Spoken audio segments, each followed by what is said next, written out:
ఇవాల్టి top 20 news. Telangana వార్తలు. రాష్ట్ర వ్యాప్తంగా నేడు మేనేజ్మెంట్ కోర్సుల్లో ప్రవేశాల కోసం టీజీఐసెట్ 2026 పరీక్షలు ప్రారంభం కానున్నాయి. 2 షిఫ్టుల్లో జరిగే ఈ పరీక్షల కోసం అధికారులు కట్టుదిట్టమైన ఏర్పాట్లు చేశారు.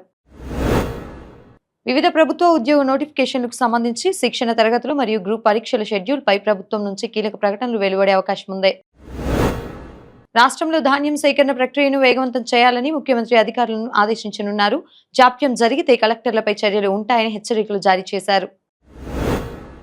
హైదరాబాద్లోని టీ హబ్లో నేడు ఎంటర్‌ప్రెన్యూర్‌షిప్ మరియు ఐడియా వాలిడేషన్ పై ప్రత్యేక వర్క్షాప్ నిర్వహించబడుతుంది.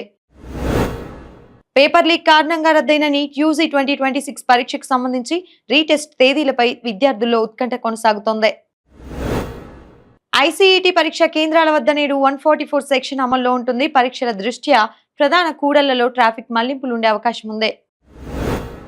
ధాన్యం సేకరణలో జాప్యాన్ని నిరసిస్తూ పలు జిల్లాల్లో రైతులు ఆందోళనలు కొనసాగే అవకాశం కనిపిస్తోంది. ఆంధ్ర వార్తలు. ఆంధ్రప్రదేశ్లో నేడు ఏపీ ఎంసెట్ 2026 ఇంజనీరింగ్ స్ట్రీమ్ పరీక్షలు 2వ రోజుకు చేరుకున్నాయి. వేలాది మంది విద్యార్థులు ఈ పరీక్షకు హాజరవుతున్నారు. రాష్ట్ర ప్రయోజనాలే లక్ష్యంగా చంద్రబాబు నాయుడు ఢిల్లీలో కేంద్ర మంత్రులతో కీలక భేటీలు నిర్వహించనున్నారు. 2026 జూన్ నాటికి ప్రాజెక్టు పూర్తి చేయడమే లక్ష్యంగా పనుల పురోగతిపై నేడు నీటిపారుదల శాఖ సమీక్ష నిర్వహించనుంది. రాష్ట్ర వ్యాప్తంగా పుణ్యక్షేత్రాల్లో అపర ఏకాదశి సందర్భంగా ప్రత్యేక పూజలు, ఉపవాస దీక్షలు నిర్వహించనున్నారు. విశాఖ నగరంలో పెరుగుతున్న కాలుష్యంపై పర్యావరణ శాఖ ప్రత్యేక నివేదికను విడుదల చేసే అవకాశం ఈ రోజు ఉంది. నూతన ఐటీ కంపెనీల స్థాపన మరియు మౌలిక సదుపాయాల కల్పనపై ప్రభుత్వం కీలక నిర్ణయాలు తీసుకునే సూచనలు ఉన్నాయి. రాష్ట్రంలో అమలవుతున్న ఉచిత గ్యాస్ సిలిండర్ల పథకంపై జిల్లా స్థాయి అధికారుల నుండి నివేదికలు అందనున్నాయి. జాతీయ వార్తలు. బ్రిక్స్ దేశాల విదేశాంగ మంత్రుల సమావేశానికి హాజరయ్యేందుకు ఇరాన్ విదేశాంగ మంత్రి నేడు భారత్ చేరుకోనున్నారు. వీరు ప్రధాని నరేంద్ర మోదీతో భేటీ అయ్యే అవకాశం ఉంది. వివిధ ఐఐటీల్లో నేడు నేషనల్ టెక్నాలజీ డే వేడుకలు ఘనంగా నిర్వహించబడుతున్నాయి.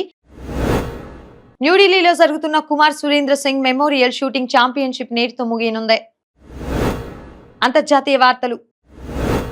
అమెరికా అధ్యక్షుడు డొనాల్డ్ ట్రంప్ నేడు చైనా చేరుకోనున్నారు. చైనా అధ్యక్షుడు షీ జిన్పింగ్ తో వాణిజ్యం మరియు గ్లోబల్ ఇష్యూస్ పై చర్చలు జరపనున్నారు.